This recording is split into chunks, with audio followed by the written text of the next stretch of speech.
లలిత jewellers వారి double ధమాకా offer. అన్ని బంగారు నగలపై తరుగులో 1% తగ్గింపు. పాత బంగారు నగల ఎక్స్చేంజ్ పై గ్రాముకు 150 రూపాయలు అదనంగా పొందండి.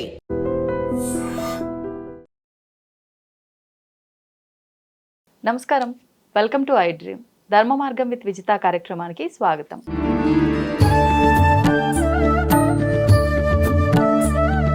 ప్రస్తుతం మనతో పాటు ఉన్నారు శ్రీ విద్యా ఉపాసకులు గీతా కుమార్ గారు. ఇప్పుడు వారితో మాట్లాడతాం. నమస్కారం అమ్మా. శ్రీ గురుభ్యో నమః, శ్రీ మాత్రే నమః. నమస్తే అమ్మా. మనకి శ్రావణ మాసం ప్రారంభం అవబోతోంది. అయితే ముఖ్యంగా ఈ శ్రావణ మాసం వచ్చింది అంటే నెలంతా కూడా పండగ వాతావరణమే, ముఖ్యంగా ఆడవాళ్ళకి. ఎస్, మరి వరలక్ష్మి అమ్మవారి పూజ చాలా చక్కగా జరుపుకుంటారు. ఇది వంతన ఉందా లేదా అనే ఆలోచనే లేకుండా అందరూ కూడా చాలా చక్కగా జరుపుకుంటారు. అసలు ముఖ్యంగా అష్టలక్ష్ముల్లో కూడా ఎక్కడ కూడా మనం ఈ వరలక్ష్మి అమ్మవారి పేరు వినము. అసలు ఎవరి విడ ఈ పూజా విధానం నిజంగా అందరూ ఆచరించవచ్చా? ఇంకొక ముఖ్య విషయం, ఈసారి ఈ వరలక్ష్మి వ్రతం 21న జరుపుకోవాలా 28న జరుపుకోవాలనే సందేహం చాలా మందిలో ఉంది. వివరణ ఇవ్వండి. వరలక్ష్మి ఎవరు అనంటే, మనకి వరలక్ష్మి వ్రతం కథలో చూసుకుంటే చారుమతి అనే ఆవిడ ఉంది. ఆవిడకి వరలక్ష్మీదేవి కలలో కనిపించి సాక్షాత్కారం ఇచ్చి నా వ్రతం ఆచరించు విధి విధానాలని చెప్పింది. ఓకే, ఇది కూడా ఎలా పార్వతీ పరమేశ్వరుల యొక్క సంవాదంలోనే జరుగుతుంది. అంటే చారుమతికి ఇలా వరలక్ష్మీదేవి కలలో కనిపించిందని పరమేశ్వరుడు పార్వతీదేవికి చెప్పడం, పార్వతీదేవి మనకు చెప్పడం అనేది జరుగుతుంది. ఓకే. ఇప్పుడు మీరన్నట్టుగా 21, 28 అంటే మనకి కథలోనే చెప్పబడింది. ఏమని? పౌర్ణమికి ముందు వచ్చే శుక్రవారము అని.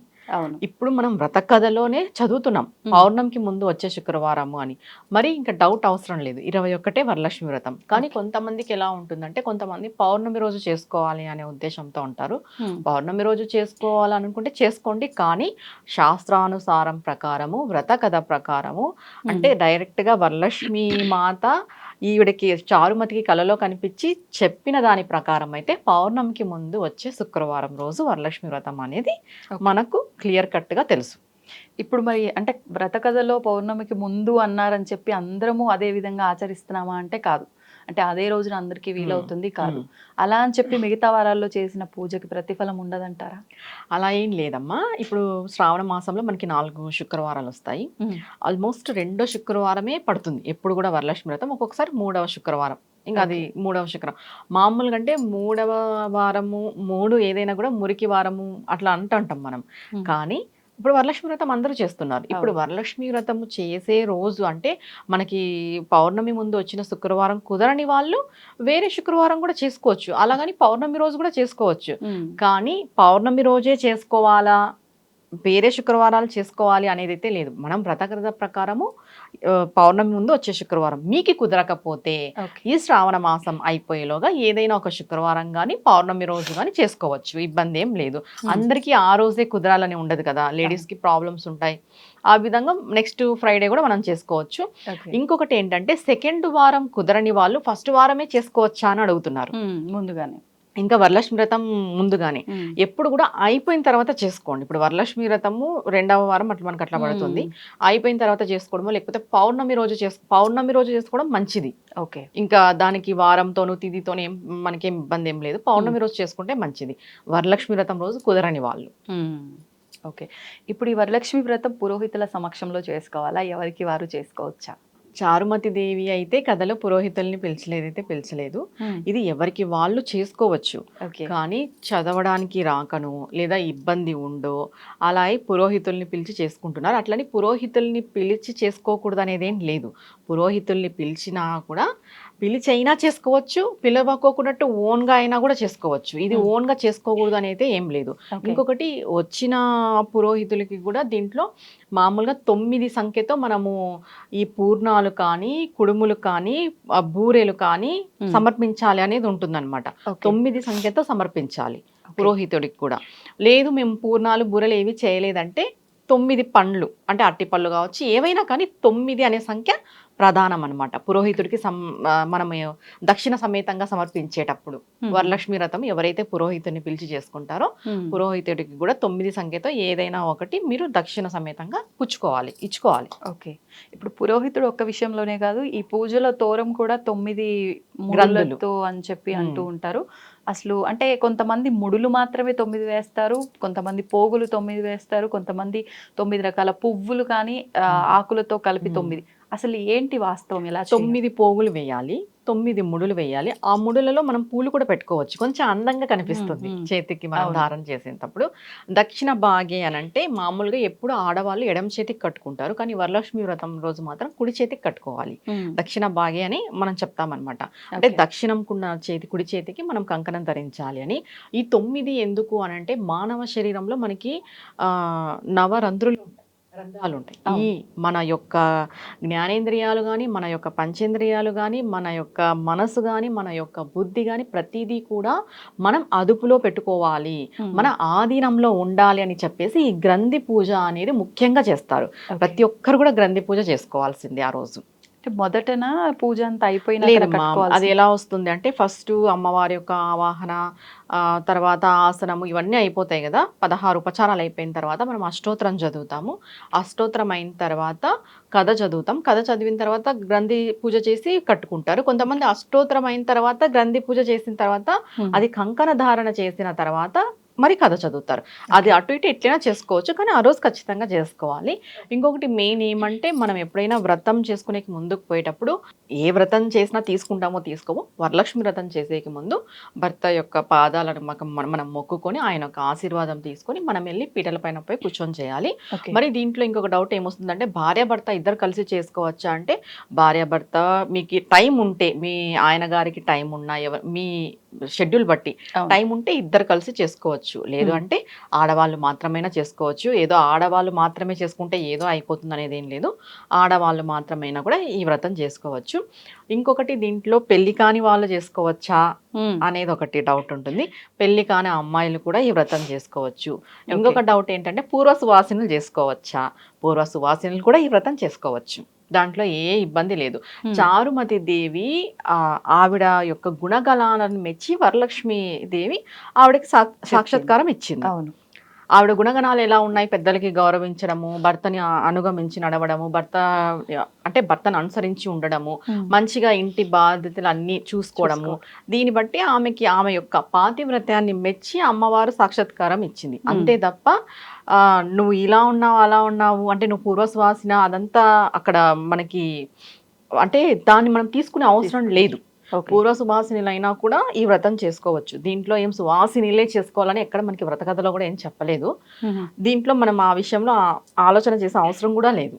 కానీ అంటే పూజలు, నిత్య పూజలు, అభిషేకాలు, ఆరాధనల వరకు అయితే ఓకే, కానీ వీళ్ళు వ్రతాలు నోములు లాంటివి చేయకూడదు అని శాస్త్రం చెప్పింది అంటారు కదా. ఏ శాస్త్రము చెప్పలేదమ్మా, ఏ శాస్త్రం అయితే చెప్పలేదు. పూర్వ సువాస అంటే భగవంతుడు ఏం చూస్తాడంటే జీవుడిని చూస్తాడు. మనం ఇంతకు ముందు ఒక టాపిక్ చెప్పుకున్నాం, జీవుడు ముఖ్యం. నువ్వు ఆడ మగ అనేది పక్కన పెడితే జీవుడిని చూస్తాడు భగవంతుడు. నీలో ఉన్న ఆత్మని చూస్తాడు, నీలో ఉన్న పవిత్రతను చూస్తాడు భగవంతుడు, నీలో ఉన్న భక్తిని చూస్తాడు. పూర్వ సుహాసిని వ్రతం ఆచరించకూడదని ఎక్కడా లేదు. ఆవిడ కూడా వరలక్ష్మీదేవినే పూజిస్తుంది.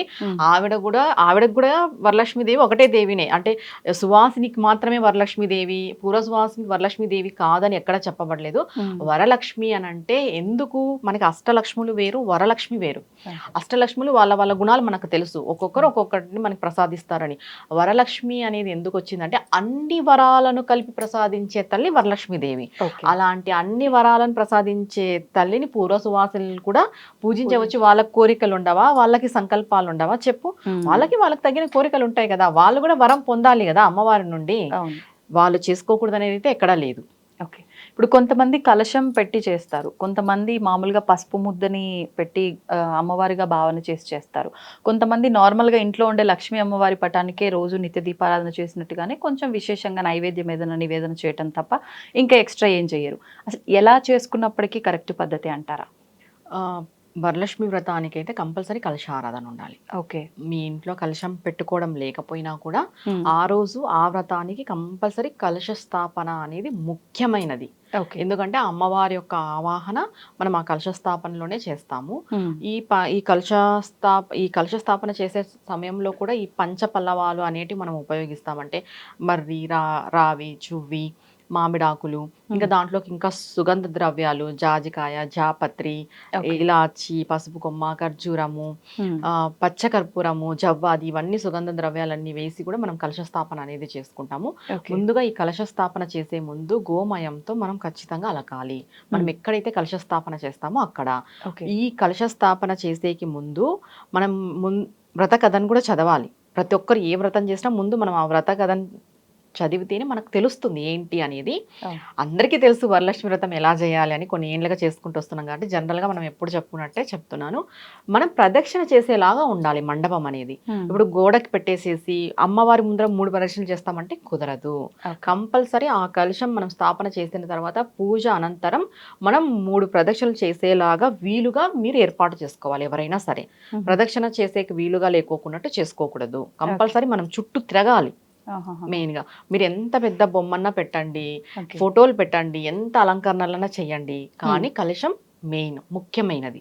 కలశ స్థాపనే ఇక్కడ.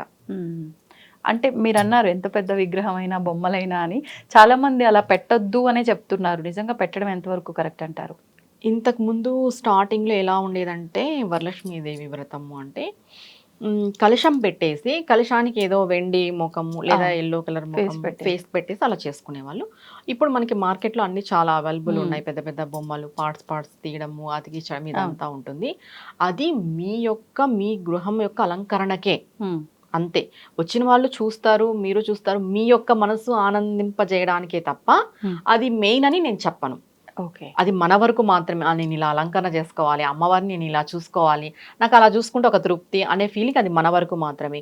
దీంట్లో మెయిన్ గా ఏంటి అంటే కలశ స్థాపనే. మీరు ఎంత పెద్ద విగ్రహాలన్నా పెట్టండి, కలశ స్థాపనే ముఖ్యము. మీరు కలశం పెట్టి కలశానికి పూజ చేయడమే ముఖ్యం. ఆ పెద్ద పెద్ద బొమ్మలు, ఈ ఫేసెస్ అన్ని అలంకరణకు మాత్రమే పరిమితి కూడా. మనం చూపించుకోవడానికి చెప్పాలంటే ఆడంబరం అది అంతే. ఆడంబరమే. అంటే ఇప్పుడు కొంతమందికి ఇష్టం ఉంటుంది అలంకరణ చేసుకోవడం అనేది. కొంతమందికి ఎలా ఉంటుందంటే పక్కన వాళ్ళు చేస్తున్నారు నేను చేయాలి, పక్కింటి ఆవిడ ఇలా చేస్తుంది నేను అలా చేయాలి. నిజానికి చెప్పాలంటే ఈ వరలక్ష్మి వ్రతం అనేది ఎలా అయిపోయింది అని అంటే ఓన్లీ చూపించుకోవడం, మీరు అన్నట్టు ఆరంభం మాత్రమే అయిపోయింది. అంటే ఏదో మాకుంది మేము చూపించుకోవాలి, నలుగురిని పిలవాలి, నేను ఏ శారీ కట్టుకున్నానో నేను చూపించుకోవాలి, నేను ఏ నగలు వేసుకున్నానో నేను చూపించుకోవాలి, మా ఇండ్లంతా నేను చూపించుకోవాలి, ఇలా మైండ్ సెట్తో ఉన్నారు తప్ప భక్తి భావన అనేది తగ్గిపోయింది. వాస్తవం చెప్పాలంటే స్టార్టింగ్ వరలక్ష్మి వ్రతం ఎలా చేసేవాళ్ళంటే చిన్నగా లక్ష్మి ఫోటో, చిన్న కలశం పెట్టేసి ఆ వ్రతం ఎలా చేయాలో అలానే చేసేవాళ్ళు. కానీ ఇప్పుడు ఏమైంది, ఆ వ్రతం ఎలా చేయాలో పక్కన పెట్టి, అంటే చేస్తున్నారు, నేను చేయరని చెప్పట్లేదు, ఈ అలంకారాలు, ఆడంబరాలు, ఈ గొప్పతనాలు, గొప్పలు, వీటికే ఎక్కువ ప్రాధాన్యం ఉందన్నమాట. వాళ్ళు అలా చేస్తున్నారు, మేము ఇలా చేయాలి. ఇంకోటి ఇప్పుడు ఏమైందంటే అందరూ వరలక్ష్మి వ్రతం అప్పట్లో వరలక్ష్మి వ్రతం రోజే చేసేవాళ్ళు. ఇప్పుడు మనం ప్రతి శుక్రవారం చేసుకోవచ్చు అని మనం చెప్తున్నాం కాబట్టి ఈ శుక్రవారం ఒకరి ఇంటికి వెళ్తారు, అక్కడ చూస్తారు, నెక్స్ట్ శుక్రవారం ఆవిడ కంటే ఈవిడ బాగా చేయాలి. ఖచ్చితంగా అది మైండ్ లో పడిపోయింది లేడీస్ కి. ఈ రిటర్న్ గిఫ్ట్స్ అని నిజంగా చారుమతి రిటర్న్ గిఫ్ట్స్ ఇచ్చినట్టు ఎక్కడ కనపడలేదు. ఆవిడ తాంబూలాలు ఇచ్చింది. ఎందుకంటే ఒక సువాసిని మనం ఇంటికి పిలిచినప్పుడు తాంబూలం ఇవ్వడం అనేది అది మర్యాద. ఒక ముత్తైదును మన ఇంటికి పిలిచినప్పుడు నువ్వు ఈ వ్రతానికే కాదు ఏ వ్రతానికైనా పిలుచు, పసుపు కుంకుమ తాంబూలం ఇవ్వడం అనేది ఆవిడకి మనం ఇచ్చే గౌరవం. అది వదిలేసి ఈ రిటర్న్ గిఫ్ట్స్ ఎక్కడి నుండి వచ్చినాయి? ఎక్కడ వ్రత కథలో రిటర్న్ గిఫ్ట్స్ ఇవ్వాలని చెప్పలేదే. కానీ ఈ రిటర్న్ గిఫ్ట్స్ లో ఈ ప్లాస్టిక్ ఐటమ్స్ ఇవ్వడము, అవి బుట్టలు ఇవ్వడము, ఆ తర్వాత ఏదో స్టీల్ బాక్సెస్ ఇవ్వడము, తర్వాత ఆ రిటర్న్ గిఫ్ట్స్ కి నెట్ అంతా ఏదో చుట్టి దాంట్లో పండ్లు, ఎవరు చెప్పారు ఇవన్నీ? అవును, ఎక్కడా లేదు. ఇది షో ఆఫ్ అంటా నేను. It's show off. కంప్లీట్లీ ఒక చీర పెట్టచ్చు. దానికి బదులు మామూలుగా మనం ఏం చెప్తాం, తాంబూలంలో 2 వస్త్రాలు ఉండాలని చెప్తాం. 2 రవిక పీసలు పెట్టి 3 ఆకులు 2 వక్కలు పళ్ళు, దాని తర్వాత మనం నైవేద్యంగా శనగలు పెడతాం. ఖచ్చితంగా 3 ఆకులు పెడతారా? ఒక్కొక్క ప్రాంతంలో ఒక్కొక్కలాగా. 2 ఆకులు పెట్టి 3 వక్కలు కొంతమంది పెడతారు, 3 ఆకులు పెట్టి 2 వక్కలు కొంతమంది పెడతారు. అది వాళ్ళ ప్రాంతం బట్టి, అలవాటు బట్టి ఉంటుంది. శనగలు కంపల్సరీ ఇవ్వాలి. మీరు వచ్చిన ముత్తైదుకి 2 జాకెట్ పీసులు 2, తాంబూలము, పండ్లు, శనగలు ఇవ్వండి. రిటర్న్ గిఫ్ట్స్ ఎందుకు దాంట్లో? వాళ్ళు అడిగారా అంటే రిటర్న్ గిఫ్ట్స్ అనేది షో ఆఫా కాదా చెప్పు? ఎక్కడ లేదు, ఏ వ్రతంలోనూ కూడా రిటర్న్ గిఫ్ట్స్ ఇవ్వాలని లేదు. వీళ్ళు ఇస్తున్నారు. దేనికి? ఆర్భాటాలు. ఆర్భాటాలు నాకు ఉంది అనే కదా. ఇప్పుడు అదే కదా పూజకి వెళ్ళడం రిటర్న్ గిఫ్ట్స్ కోసమే అవుతుందేమో. అవును. ఇప్పుడు ఎలా అయిపోయిందంటే బాగా చేసేటోళ్ళు ఉంటారు అనుకో, వాళ్ళ దగ్గర వాళ్ళ ఇంటికి పోయి తాంబూలం తీసుకుంటే మనకు ఒక గిఫ్ట్ వస్తుంది, ఒక బాక్స్ ఇస్తుంది, ఒక బుట్ట ఇస్తుంది, ఒక పండ్ల బాస్కెట్ ఇస్తుంది. ఇలా అయిపోయింది తప్ప పోయి మనం దండం పెట్టుకొచ్చుకుందాము, మనం ఒకరింటికి మనం పోతున్నాము అని అంటే, ఎస్పెషలీ ఈ వరలక్ష్మి వ్రతం రోజు నువ్వు సాక్షాత్తు వరలక్ష్మి దేవినే. ఏం చెప్తారు, ఎవరొచ్చారు, ఎవరమ్మా మా ఇంటికి వచ్చింది అని అడుగుతారు. వచ్చినప్పుడు ఆవిడ అంటుంది వరలక్ష్మి దేవి అంటుంది. మళ్ళీ నువ్వు వరలక్ష్మి దేవిగా పోయినప్పుడు రిటర్న్ గిఫ్ట్స్ ఎలా ఆశిస్తావు చెప్పు, అసలు ఎలా ఆలోచిస్తావు చెప్పు. సరే, నువ్వు ఇంటికి పిలిచింటారు కదా, పిలిచిన వాళ్ళని గురించి ఆలోచిద్దాము. ఇప్పుడు నువ్వు వరలక్ష్మి దేవిగా ఇంటికి పిలిచినప్పుడు వరలక్ష్మి దేవికి తాంబూలం ఇస్తావా, రిటర్న్ గిఫ్ట్ ఇస్తావా? అంటే ట్రెండ్ మారింది కదా, గిఫ్ట్ ఇస్తాం. వరలక్ష్మి దేవి మారలేదు కదమ్మా. దేవి దేవతనే కదా. మాకు తగినట్టుగా మేము మార్చేసుకుంటాం. అలా అయిపోయినారు ఇప్పుడు ఆడవాళ్ళు. అదే కదా, అలా అయిపోయినారు. అంటే ట్రెండింగ్ గా మార్చేలా ఉన్నారు వరలక్ష్మి దేవిని కూడా. అలా కాకోకున్నట్టు తాంబూలం మాత్రం ఇవ్వండి, అది కూడా సంపూర్ణంగా పరిపూర్ణంగా స్వచ్ఛమైన మనసుతో ఇవ్వండి. మీ ఇంటికి వచ్చింది సాక్షాత్తు వరలక్ష్మి దేవిని అని. ఇంకొకటి దీంట్లో మెయిన్గా ఒక విషయం నేను చెప్తాను. వచ్చిన వాళ్ళకి పసుపు రాసే విషయంలో కాళ్ళుకి పసుపు రాయరు చాలా వరకు. అసలు ఆ కాళ్ళకి పసుపు రాయడమే శ్రేష్టం. కానీ ఇప్పుడు ఎవ్వరూ చెయ్యరు. చేసిన పని పిల్లలు అలా ఉంటారు కదా, వాళ్ళతో పెట్టిస్తారు. అది తప్పు. నువ్వు సాక్షాత్తుగా అమ్మవారిని నువ్వు పిలిచినప్పుడు, అక్కడ అమ్మవారిని నువ్వు భావించినప్పుడు ఆవిడ కాళ్ళు ముట్టుకునేకి నీకేం బాధ? ప్రతి ఒక్కరిలో నువ్వు అమ్మవారినే కదా చూడాల్సింది ఆ రోజు. కానీ ఫేస్కి మాత్రం అలా వీళ్ళు రాసేసి కాళ్ళకు వేరే వాళ్ళతో పెట్టడం. ఇంకొకటి, ఈ వరలక్ష్మి దేవిగా వాళ్ళ ఇంటికి పోయిన వాళ్ళు కూడా పూయించుకోండి. కాలు ముట్టుకోదు అంటారు, చాలా వరకు అంటారు కదా.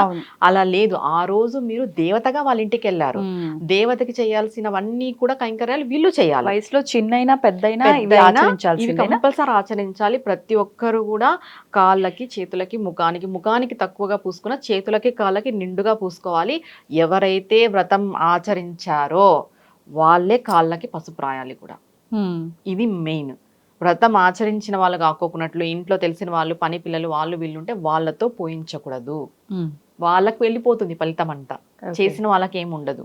మనం వ్రతం చేస్తే 50% ఫలితం వస్తే, వచ్చిన ఆడవాళ్లకు మనము తగిన గౌరవం, మర్యాద, కైంకర్యాలు చేస్తే దాంట్లో మనకి 50% వస్తుంది. ఓకే, అది ఆ రోజు వాళ్ళ వచ్చిన ప్రతి ఒక్కరికి కూడా కాళ్ళకి పసుపు రాయాలి ఒక గృహిణి. అంతా బాగుంది. మరి అమ్మవారి ప్రసాదాల సంగతి? అమ్మవారి ప్రసాదాల సంగతి అంటే, ప్రసాదాలు కూడా ట్రెండింగ్ ఇప్పుడు. ఈవిడ 5 పెట్టింది, నేను 10 పెట్టాలి, పక్కింటి ఆవిడ 15, 21 పెడతా, కానీ నేను చేయను.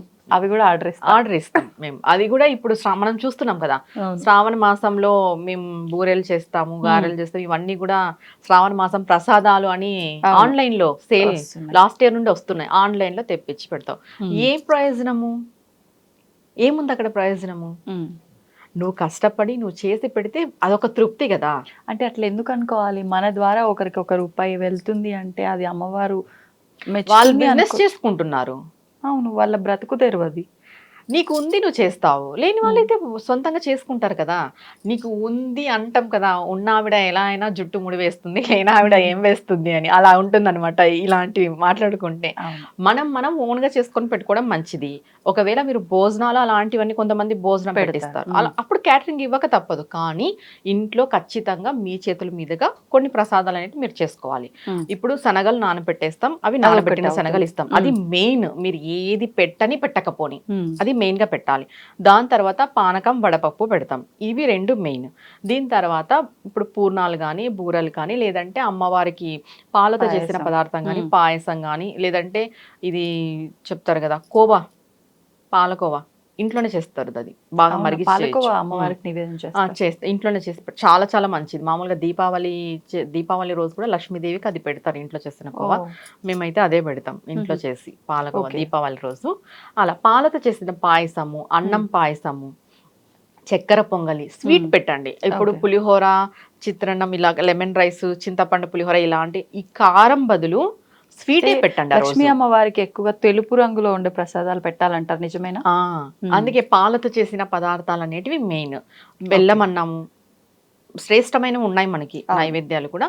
ఈ స్వీట్ కి సంబంధించినవి పెట్టడం మంచిది. ఇంకా అంటే ఈ చింతపండు పులిహోర ఇవన్నీ కొంచెం కారానికి సంబంధించిన అవి ఎక్కువ నవరాత్రుల్లో పెడతారు అమ్మవారికి, ఎందుకంటే అది బలమైన నైవేద్యం అని చెప్పేసి. వరలక్ష్మి అమ్మవారికి మాత్రం సాఫ్ట్ గా స్వీట్స్, ఎన్ని రకాలైన స్వీట్స్ అయినా పెట్టచ్చు. ఓకే, అమ్మవారు ప్రీతి చెందుతుంది. అంటే మళ్ళీ ప్రసాదాలు కూడా ఇంట్లో వాళ్ళం ఎక్కువ తీపి తినవండి, అందుకని మేము హాట్ గా ఉండే ప్రసాదాలు పెడుతున్నాం అనే వాళ్ళు కూడా ఉన్నారు. అంటే ఎక్కువ ఒక కప్పు, చిన్న కప్పు, సరే నువ్వు స్వీటే చెయ్యొద్దు, పాలు తేనె ఇలా చేసి పెట్టండి బెస్ట్. ఇంకా అది మేము అస్సలు స్వీటే తినము అంటే పాలలో కొంచెం తేనె కలిపి కొంచెం ఇలాచి వేసి అమ్మవారికి పెట్టచ్చు, చాలా మంచిది. మెయిన్ గా శనగలు పెట్టుకుంటే మంచిదమ్మా. ఇంకా ఏది పెట్టకపోని వరలక్ష్మి దేవికి శనగలు పెడతాం, నానబెట్టిన శనగలే, ఉడకబెట్టిన శనగలు కాదు మరి, నానబెట్టినటివే. నైట్ నానేస్తే సరిపోతుంది. మీరు వచ్చే ముత్తైదులు బట్టి మీరు ఎంత క్వాంటిటీ అని నానబెట్టుకుంటే సరిపోతుంది. మినిమం 9 మందికైనా పంచాలి. దాని తర్వాత ఎక్కువ వచ్చి మీరు పంచకపోయినా పర్వాలేదు, మినిమం 9 మంది ముత్తైదుకి ఈ శనగలు అనేటివి మీరు ఇవ్వాలి. ఇప్పుడు ఒక్కొక్కసారి అమ్మవారికి పూజప్పుడు ఇచ్చే వాయనం ఇవ్వంగా ఎవరన్నా ముత్తైదు తక్కువగా ఉన్నారు సంఖ్య అంటే అది కూడా మళ్ళీ అమ్మవారికి ఇస్తూ ఉంటారు. ఇక్కడ సంఖ్య ప్రధానం కాదు, 5 మందికి ఇవ్వాలి, 9 అలా ఏం లేదు. మినిమం మీకు కుదిరితే, అంటే ఇప్పుడు ఎట్లా సర్కిల్ అందరికీ చాలా వరకే ఉంటారు కాబట్టి 9 మందికి కంప్లీట్ గా వాయనం ఇవ్వండి అని చెప్తున్నాను. దానిపైన వచ్చిన వాళ్ళకి మీరు ఇచ్చుకుంటారంటే ఇచ్చుకోండి ఈ శనగలతో పాటు. అందరికీ తాంబూలం ఇస్తాం, కానీ శనగలు అనేది అంటే మనకు కూడా తెలియదు కదా ఎంతమంది వస్తారు ఏంటి అనేది. కొంతమందికి ఐడియా ఉంటుంది ఇంతమంది వస్తారు అని. అప్పుడు 9 మందికి ఇచ్చుకోండి. ఒకవేళ మీకు 9 మంది లేరు, 5 మంది, ఆ 5 మంది కూడా లేరు, ముగ్గురు, ఆ ముగ్గురు కూడా లేరు, ఒక్కరు కూడా లేరు అనుకుంటే అమ్మవారికి ఇచ్చేసేయండి, బెస్ట్ అది. ఇంకొకటి, వచ్చిన వాళ్ళు కూడా మంచి మనసుతో ఏం రారు, నువ్వు ఎలా చేస్తావు, నేను ఒక్కటి ఇంట్లోకి అడుగు పెట్టగానే అమ్మవారిని చూసి, మనల్ని చూసి, మన ఇంటి వాతావరణాన్ని చూసి అయిపోయి ఇంకా ఈవిడ ఇంత బాగా చేసిందా, ఈవిడ చూడు ఇలా చేసింది, ఈవిడ చూడు, అంతే ఉంది తప్ప నిజం మేము వరలక్ష్మిగా పోతున్నాము, మేము ఒక దేవతగా వాళ్ళ ఇంటికి పోతున్నాం అనే వాళ్ళు ఎవరు లేరు. అలా కాకోకున్నట్టు మంచి మనసుతో మీరు వెళ్ళండి. మీ పిలిచిన వాళ్ళు కూడా మంచి మనసుతో వాళ్ళని ఆదరించండి. మీరు దేవతామూర్తిగా పోయినప్పుడు వాళ్ళు బాగుండాలని కోరుకోండి. ఎవరైనా ఇంటికి వెళ్ళిన తర్వాత వాళ్ళు బాగుండాలని కోరుకునే రండి, అప్పుడు మీరు బాగుంటారు. ఇప్పటి వరకు మనం అంతా పూజకు సంబంధించిన విషయాలు మాట్లాడుకున్నా, నవ్వుతూ మాట్లాడుకున్నాము, అంత వెటకారంగా అని చెప్పి చూసేటోళ్ళు అనుకుంటారు, కానీ జరుగుతున్న వాస్తవాలు అవే. కాబట్టి మీరు ఎవరు మమ్మల్ని తప్పుగా అనుకోవద్దు. అలా ఏం కాదమ్మా, మనం నవ్వుతూ మాట్లాడుతున్నాం కానీ వెటకారంగా అయితే కాదు. జనరల్ గా ఇప్పుడు జరుగుతుంది అదే కదా. లేడీస్ ఎలా ఉన్నారు చెప్పు, ఇప్పుడు శ్రావణ మాసం వచ్చింది అంటే ఇంట్లో మగవాళ్ళకి ఖర్చు. శ్రావణ మాసం వచ్చిందంటే బట్టలు భయపడుతున్నారు బయట. జనరల్ గా నేను ఉన్న వాస్తవమే చెప్తున్నా. మనం వాస్తవం మాట్లాడుకున్నప్పుడు వెటకారం ఏం లేదు దీంట్లో. ఏమైపోయిందంటే ఇప్పుడు ఆవిడ పోయిన సంవత్సరం ఒక మంచి పట్టు చీర కట్టింటుంది, ఈ సంవత్సరం ఇవిడ కట్టాలి పట్టు చీర, అలాంటిదే కట్టాలి. ఆలోచన చేయాలి కదా. ఇప్పుడు నేను ఎవరిని కించపరచట్లేదు, ఇక్కడ మీకు ఉన్న దాంట్లో మీరు తృప్తిగా చేసుకోండి అంటున్నాను. మీరు ఊరికే ఆడంబరాలకి వెళ్ళిపోయి, షో ఆఫ్కి వెళ్ళిపోయి ఎందుకు ఇబ్బంది? షో ఆఫ్కి వరలక్ష్మీదేవి వరాలు ఇవ్వదు, ఇది మస్ట్. మీరు ఎంతన్నా చేయండి, దానికి బదులు భోజనాలు పెట్టండి. ఈ రిటర్న్ గిఫ్ట్స్ మనం మాట్లాడుకున్నాం కదా, ఈ రిటర్న్ గిఫ్ట్స్ కి బదులు భోజనాలు పెట్టండి. పెద్ద ఆడంబరాలకు పోయే బదులు భోజనాలు పెట్టండి. ఒకరి కడుపు నింపిన వాళ్ళన్నా అవుతాం కదా మనము.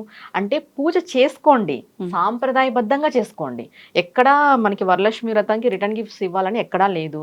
చారుమతి అప్పట్లో ఇవ్వలేదు. చారుమతి శ్రద్ధగా చేసింటే వ్రతము, ఆవిడ మూడు ప్రదక్షిణాలు చేసేటప్పటికి ఒక్కొక్క ప్రదక్షిణకి ఆవిడ కాలపట్టీలు బంగారైనాయి, ఇండ్లంతా, రెండో ప్రదక్షిణకి ఇల్లంతా బంగారమయమైంది, మూడో ప్రదక్షిణకి భర్తలకి అశ్వాలు, ఏనుగులు ఇవన్నీ అమ్మవారు ప్రసాదించింది. ఆవిడ ఎంత భక్తి శ్రద్ధలతో చేసి ఉంటుంది. రిటర్న్ గిఫ్ట్స్ ఇచ్చింది ఆవిడ? రిటర్న్ గిఫ్ట్స్ ఇవ్వలేదు. ఆవిడ భక్తి శ్రద్ధలతో చేసింది కాబట్టి వాళ్ళ ఇల్లులు, వాళ్ళ పట్టణాలు, వాళ్ళ నగరాలు, వాళ్ళ భర్తలు అందరూ కూడా అంటాం కదా అష్ట ఐశ్వర్యాలతో తులదూగుతున్నారని. అష్ట ఐశ్వర్యాలు అమ్మవారు ప్రసాదించింది వాళ్ళకి భక్తి శ్రద్ధలతో చేసినందుకు. మనం ఏం చేస్తున్నాం ఇప్పుడు? ఆడంబరాలకి, షో ఆఫ్స్కి వెళ్ళి భక్తి శ్రద్ధ లేదు ఎక్కడ. ఎంతసేపు ఆవిడ ఏం చీర కట్టుకొనింది, ఏం నగ పెట్టుకొనింది, వాళ్ళ ఇంట్లో అమ్మవారు ఎలా రెడీ చేసినారు, ఆ ఫేస్ బాగుంది, ఈ ఫేస్ బాగాలేదు, నేను అంతకంటే మంచి ఫేస్ తెచ్చుకోవాలి, ఇది తప్ప వ్రతం ఎట్లా చేయాలి, శ్రద్ధగా చేయాలని ఆలోచన ఉందా? లేదు. అంటే ఇప్పుడు చాలా మంది కోపం వస్తుంది, అంటే మేము ఇంత బాగా చేసేవాళ్ళు మాకు ఉండదా అంటే ఉంది, నేను లేదని చెప్పట్లేదు, కానీ షో ఆఫే ఎక్కువ ఉంది అంతే. ఇప్పుడు వాళ్ళని చూసి ఇంకొకరు, వాళ్ళని చూసి ఇంకొకరు. మనం ఏదైనా పంచాలనుకుంటే మంచిని పంచాలి. ఏదైనా చేయాలనుకుంటే మనం చేసే దాంట్లో అవతల వాళ్ళకి హెల్ప్ఫుల్గా ఉండాలి. అంతే తప్ప మనం షో ఆఫ్లు చేసి పక్కన వాళ్ళని కూడా చెడగొడుతున్నామా లేదా? అంతే. చెడగొడుతున్నామా లేదు? కంపల్సరీ ఎవరో అందరూ చెడిపోతారని చెప్పను. ప్రతి ఒక్కరికి ఎవరికొకరికి ఒక ఆలోచన వస్తుంది కదా, నేను అలా చేసుకోవాలి ఇలా చేసుకోవాలని. భక్తి శ్రద్ధలతో కలశ స్థాపన చేసి ఉన్న దాంట్లో చేసుకుంటే ఖచ్చితంగా వరలక్ష్మీదేవి వరాలిస్తుంది. ఉన్న వాళ్ళు చేసుకోండి, నేను లేదని చెప్పను. మీకు ఉంది, మీరు చేసుకోండి. ఉన్న దాంట్లో ఉంటారు చూడు కొంతమంది, వాళ్ళు వెళ్ళొద్దు అని చెప్తాను. మీకు ఉంది, మీరు చేసుకోండి, నష్టం లేదు, మీరు ఎట్లయినా చేసుకోండి. నేను అన్నాను కదా, ఉన్న ఆవిడ ఎలా అయినా కట్టచ్చు, ఎలా కొప్పైనా కట్టచ్చు, జడైనా వేసుకోవచ్చు అని. లేని వాళ్ళు మీకున్న దాంట్లోనే మీరు చేసుకోండి. అంతే, అదండి సంగతి. నమస్తే. నమస్తే అమ్మా. And for more videos, Please subscribe to iDream. Please subscribe to iDream. Please subscribe iDream. And please subscribe to iDream. For more videos, subscribe to iDream. please like, share and subscribe to the channel. Congratulations, iDream. subscribe to iDream. Subscribe to iDream. So subscribe to iDream Media. iDream team అందరికి huge congratulations. Please subscribe iDream Media. Please subscribe to iDream. Subscribe iDream. Please subscribe to iDream. iDream అంటే నా కళల ఛానల్ను subscribe చేసుకున్న నోరు తిరుగుతలేదు, మీరైతే గంట గుర్తు కొట్టండి. For more such videos, please subscribe to iDream.